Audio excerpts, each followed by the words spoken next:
you're part of the group. You're nothing. Being nothing is something I know how to survive and how to live through. Being nothing is something that America cannot survive and live through. And that's where we are today. We are the precipice of times, and our individual rights are being attacked. They're diminished by words that are new to our children.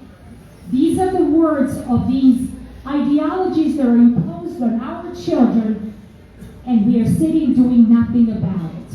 We're justifying evil that has been imposed on our children. So I couldn't do nothing.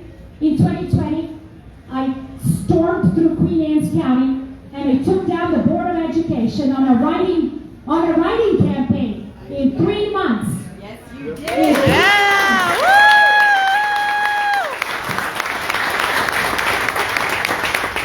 And here is how you win. When every single one of you become a fighter for your children and your grandchildren, that's how we win. Every single member of Queen Anne's County got to write Schifanelli and Helen on that ballot. They were not on the ballot. Black Lives Matter candidates were on the ballot, but our people were not on the ballot. That's how you save your children. Today we have political indoctrination on our schools, in public schools and private schools, by the way. And it's justified and it's wrong. Our people need to be on the ballot. The common sense has to get back on the ballot. Politics must be out of schools. Yeah.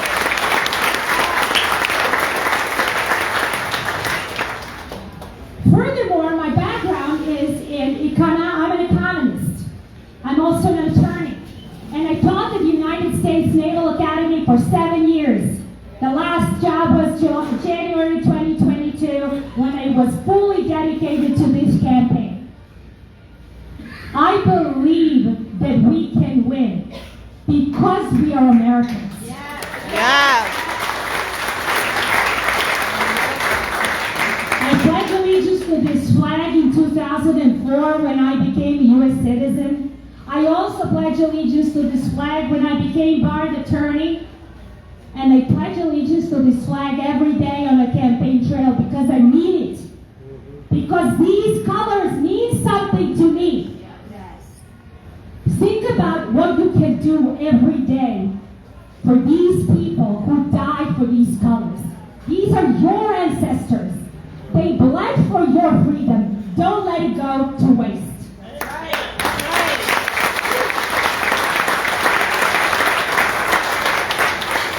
We have a severe fight before us because those who we elected to lead us abandoned us.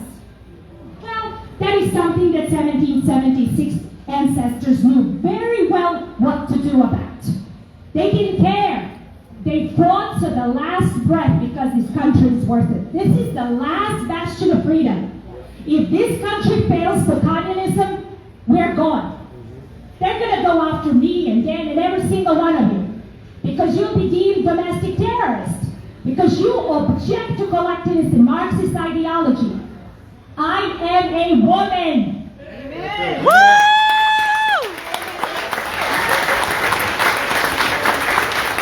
I'm not a parent, number one. And the kids cannot be confused who they are. You are their guiding star. They cannot be led to nothing, despair, and to hate this country. That's what communism is all about. That's all I knew when I was growing up. So, I am with you. I am your voice. I am the voice of all of those pilgrims that came just like I did with nothing but a backpack on my back. You are my family in faith and in country. I want your vote. I want you to support me, Dan, and every patriot that's on the ballot. From Chris Chafee to Michael Peroutka to Karen Abbott to Julie Gordana to Katie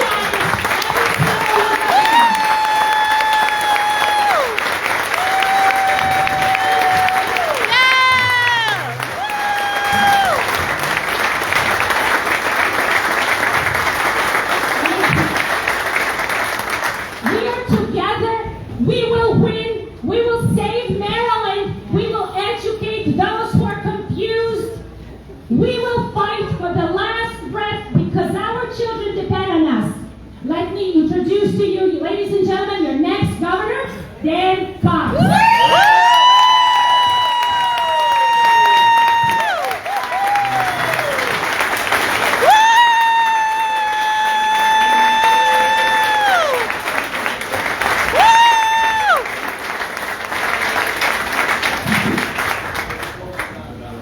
I don't think I can follow that. Yes. Questions? You can do it. I know she does. Do you think Oh, I yes. made the right choice? My wife and I had a wonderful family. Thank you, Gordana. One of the things I want to mention is this is, as you know, a grueling road whenever you run. So we're up almost a year and a half. And Gordana last year, about this time, actually a week or so before now, it's been over a year now that you've been on the campaign trail with us. And she and her husband put their lives on hold for Maryland. That's because, as you heard, there are things that are so important that they transcend our present interests. I want to ask you this. This is how I'm going to, I guess, segue in, and that is, how much are your children and grandchildren worth? Priceless. Priceless, good. But if you were to put a number on them, No. let's say your business might not do so well if you were to stand up against some of the things that you were just hearing in the schools publicly. Would it be worth it for your children and grandchildren? I believe, and this is why I'm running, the answer to that question is yes. They are priceless. They're worth more than $1 billion a kid, right? Oh, yes. Oh, yes. They're the future. In fact, it's why we do what we do. I have the privilege in my other business of doing estate planning work, and we don't tend to build our lives and pass on our fortunes and our heritage to nobody. We do it to our family. And maybe if we don't have family, we do it to people who we view as family. Why? Because that's why we do what we do. That's why we're here. And we're on the precipice, as you heard with our next Attorney General. Yes. And as you heard with your next Lieutenant Governor, we're on the precipice of losing the fundamental values that our children and grandchildren have a birthright for.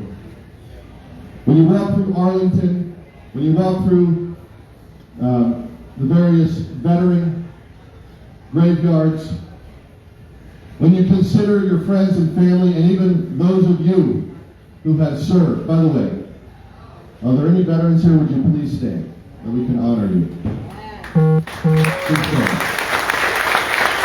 Thank you. Thank you.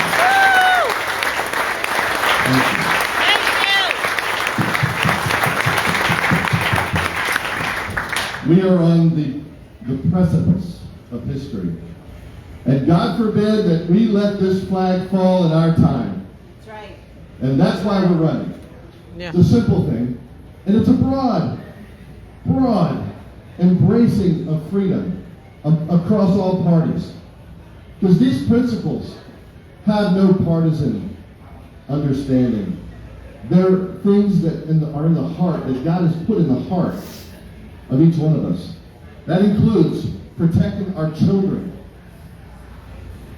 Consider the fact that in the current approach of my opponent on his website, he is embracing a gender indoctrination approach of our kids from pre-K on up.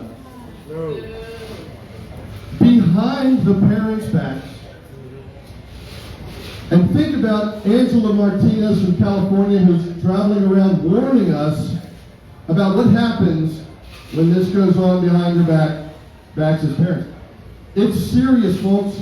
They took her 12-year-old daughter away because she objected to sex change surgeries at age 12. And they gave her 2 hours a week visitation. This is California. 2 hours a week visitation. And then, after the surgeries, the daughter was in despair, couldn't talk to her mother, and she went and threw herself in front of a train and died. And she's now traveling the country and she's speaking out. She came to DC and talked about this. It's a heart-wrenching thing. And you might think, well, that's an anomaly. That won't happen here. No. It's happening everywhere. The curriculum is being forced upon the local school boards here. And you might have great school board representatives now. But it's coming your way. It's already there. And that's just the tip of the iceberg. As you heard Gordana talk about, we're talking about a philosophy here. And that's why I oppose CRT. It's not one of the things that the press tends to say is that it's not being taught in the schools. There's no course called critical race theory. What are you talking about? Well, they don't understand what that is. Critical race theory is a theory across the entire education system. And it's dividing us against one another just because of false understandings of who we are. And I want to tell you an encouraging thing. When I talk to Latinos, when I talk to the African American community, when I talk to the Asian community, the minority communities, unanimously oppose these kinds of indoctrinations. As you heard Gordana, our immigrants are here because they love our freedom, they love our civil rights and our laws. Yep. So we are gaining headway in the minority communities when they know that our position and my position is to eliminate that from the schools, to empower parents, to make sure parents are back in charge and not cut out of the process, and never to call them domestic terrorists. That's right.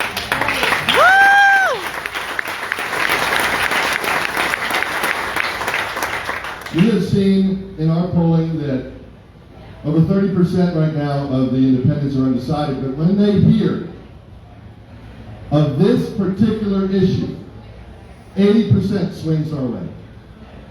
We've got to get the message out, folks.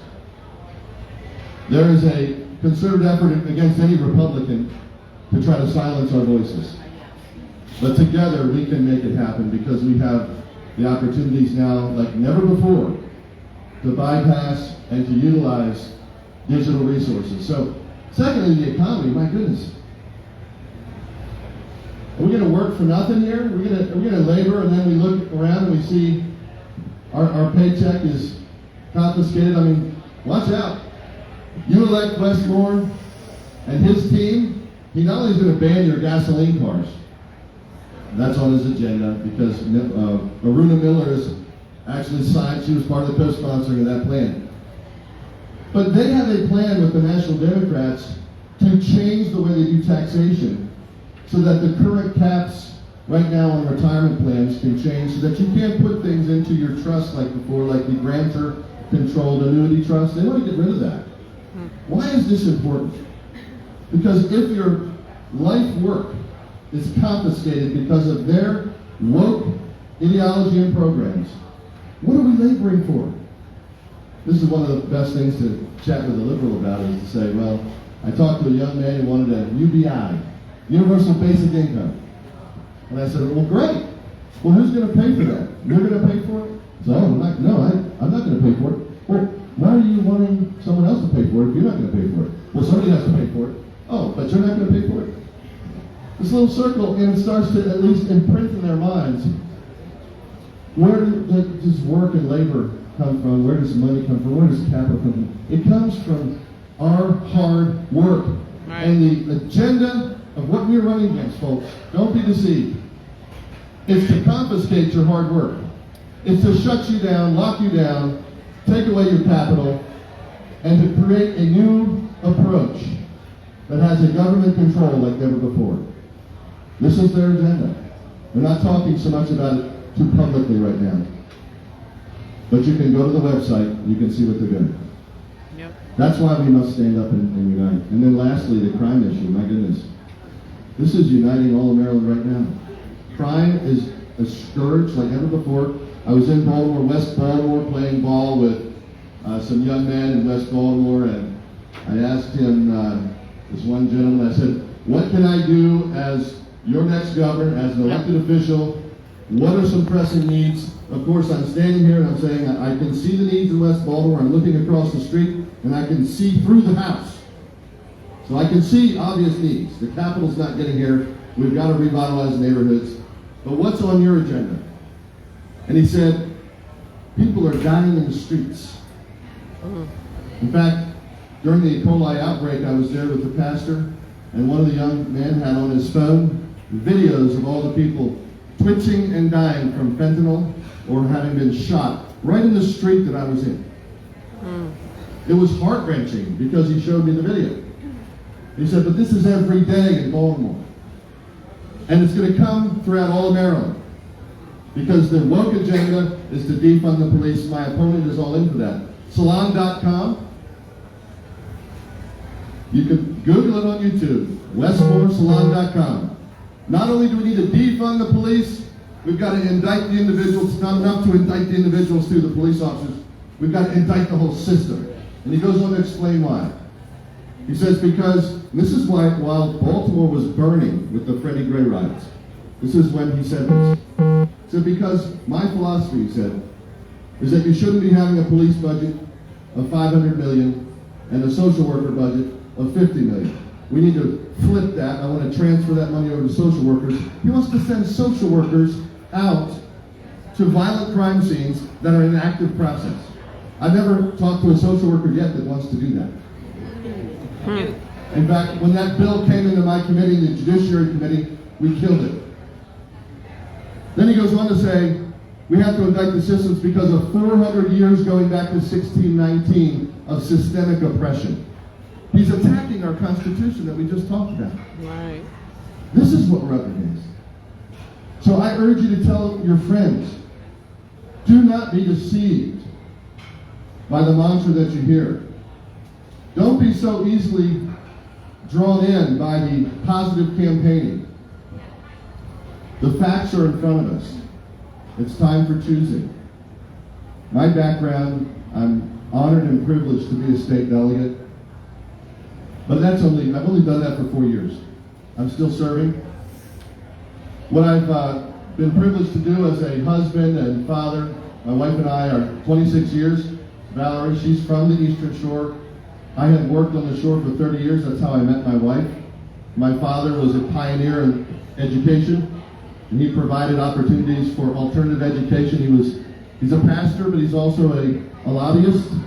He was working for Maryland Association of Christian Schools. He would take me to Annapolis. He'd come to the shore. He launched statewide homeschooling in 1983 as part of the academic program. The superintendent of schools called my dad up, and never forget this, and said, you're going to be possibly arrested if you do this homeschooling. And my father said, well, hold on a second. We have the right to education as parents, and they're my kids, and the last I checked the Constitution, that gives me the right to care, custody, control, and direction of my children. And, by the way, we have rights in Maryland to private education. So, what's your problem? Well, the guy hung up and he said, after it was all done, my dad then ended up getting a good lawyer, legalized the expansion of alternative education, including homeschooling. Homeschooling was then legalized throughout the state, and the superintendent of schools that threatened my father resigned and moved to somewhere in Tennessee, Kentucky, and said, don't mess with homeschoolers.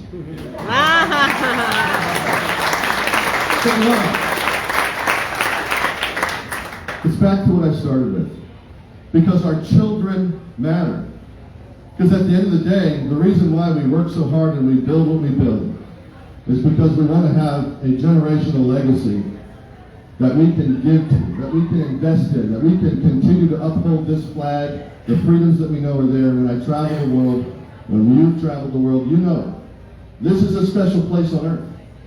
And so for the last, my entire career, I've tried to never lose sight of the reason why I've been called into law practice. I had the privilege of studying under Jay Sekulow as my professor. Many of you have heard of him. Yeah. And it all comes back to the Constitution, as our next Attorney General said. Because upon that document rests the reasons that we do what we do. The reason we are in Maryland and not having to flee like 250,000 Marylanders have done in the last 9 years, net lost Marylanders, is because we want and we believe in a future here. And so we can lower the property tax like I intend to do. We can say, let's get the inflation out of the fuel and property tax assessment valuation. Let's make sure that we increase opportunities to make money, to have jobs, to lower our income tax rate, to eliminate the income tax for our individuals. And think about this. What if we could bring to the table a plan, which I intend to bring, that says we can beat Florida's tax rates and start attracting industry here, entertainment. Look what we could do. We would no longer have a stagnation. We would have an opportunity and compete with neighbor states. Right across the line in Delaware, 5.5% corporate. We're at 8.25% corporate tax rate. Right across the river in Virginia, 6.1. We can do better than that. We're smart people. And by the grace of God, we're going to get it done. With your help, we're going to run to this finish line. Now I'm going to close with some vision. What's the path to victory is everything that all my Republican friends are saying. Well, the path to victory runs through your vote. It's not about money. It's about who gets the votes. That's how we won the primary. By the way, I just want to give a shout out to the hard workers, everyone here.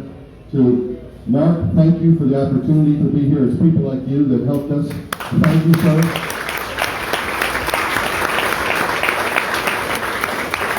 All of our volunteers, to Gordana and her tireless labors, and I want to have until Lindsay.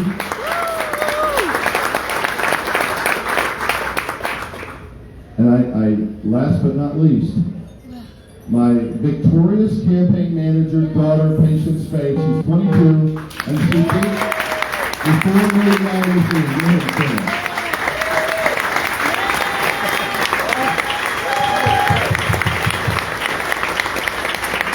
It's not easy, folks. It's not easy. 18-hour days. All of us are putting in 16, 18-hour days, sometimes a lot more than that. But it's worth it. Our kids matter. Our future matters. This state matters. We can get it done. And the path forward is we need just enough money to exercise our ballot chase program, our digital program, and to make sure we contact those voters. We have been running hard for the I-95 corridor, and I want to encourage you with something. No Republican since McKeldin, at least, has ever won Baltimore City. No Republican governor has ever won Montgomery County. No Republican governor has ever won Prince George's County. In fact, I think Larry Hogan, in his 8 years of putting his fingers in the dike and holding back some of the taxation craziness that we see every day in Annapolis, won probably 12%, I think, in Prince George's. We are polling right now at 12% with Democrats. That's pretty good. That's pretty good. And then from Baltimore. The only problem is, it's not true. He's from the Bronx, Manhattan, grew up with, and I don't downplay his mother's attempt to give him the best. His answer to Baltimore City's problem infuriates them because he claims he's from Baltimore City and he's not. And then they said, well, how are we going to fix our schools, which is the 7% passage rate? And he says, well, you need to do what I did. Well, what he did was he went to Riverdale for $50,000 a year. Now, how's that going to help Baltimore City? So I was there at Morgan State just 2 days ago. Those kids love me. I was in Prince George's County. They appreciate us. And when I say love, I mean they had gratitude that we showed up. And they said, one young lady came up and said, I was not really, leaning towards you, obviously. I'm a Democrat. But I heard you today at Morgan State. Your opponent didn't even care to show up. In fact, he was in Washington, D.C. making, bringing in millions of dollars. He wouldn't even go to Baltimore to a historic black university college for a debate. And this young lady said, I am going to consider voting for you because you changed my mind. And that's how we do it.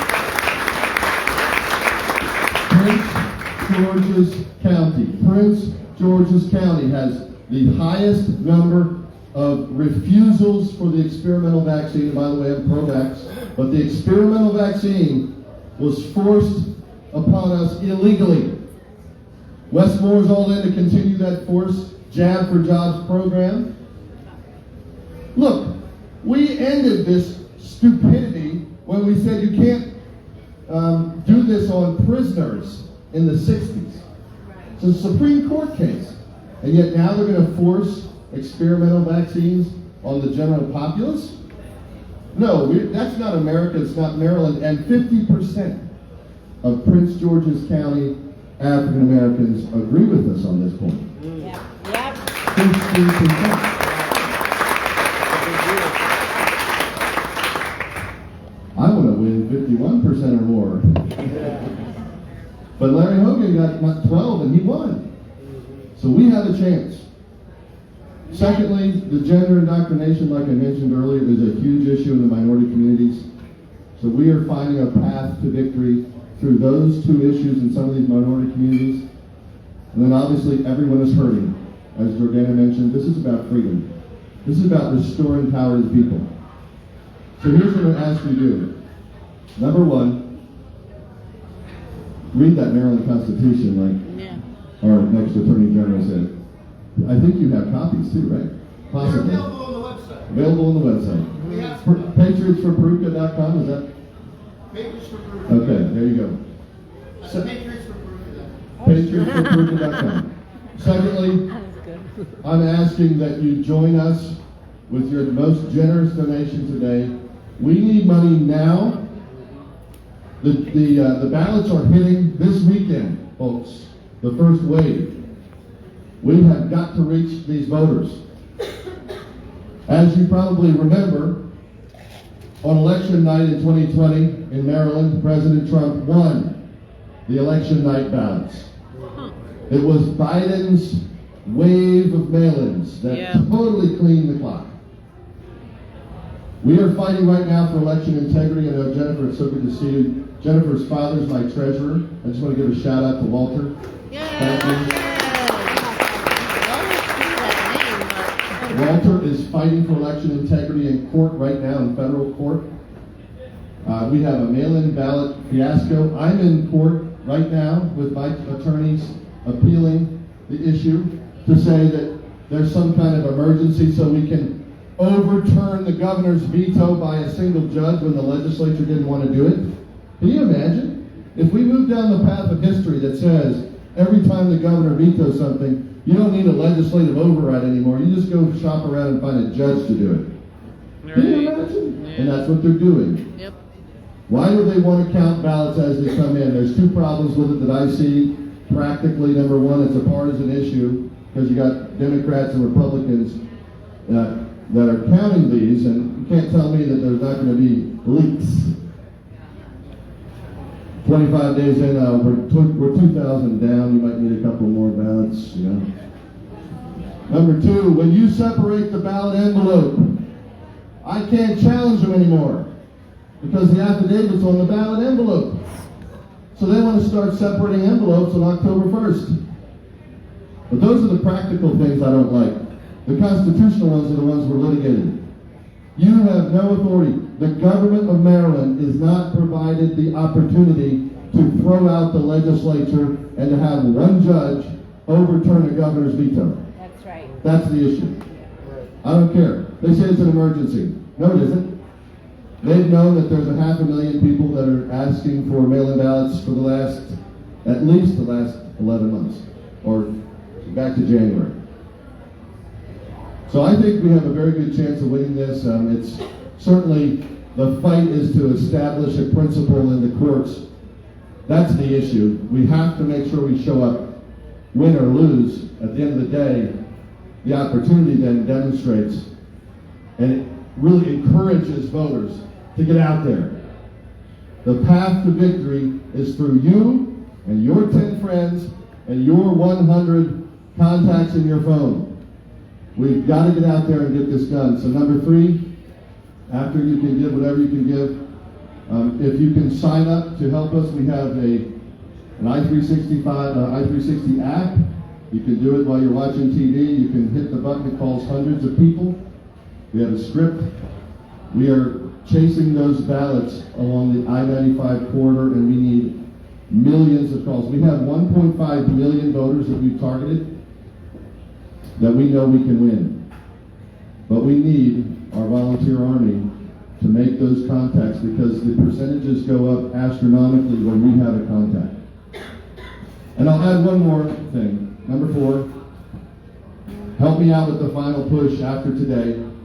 Our final October push. My wife's birthday, October 17th, President Trump is hosting a birthday party with myself at Mar-a-Lago. Please see patience. You can sign up for that. Thank you all so much. Together, we can win. It's an honor. God bless.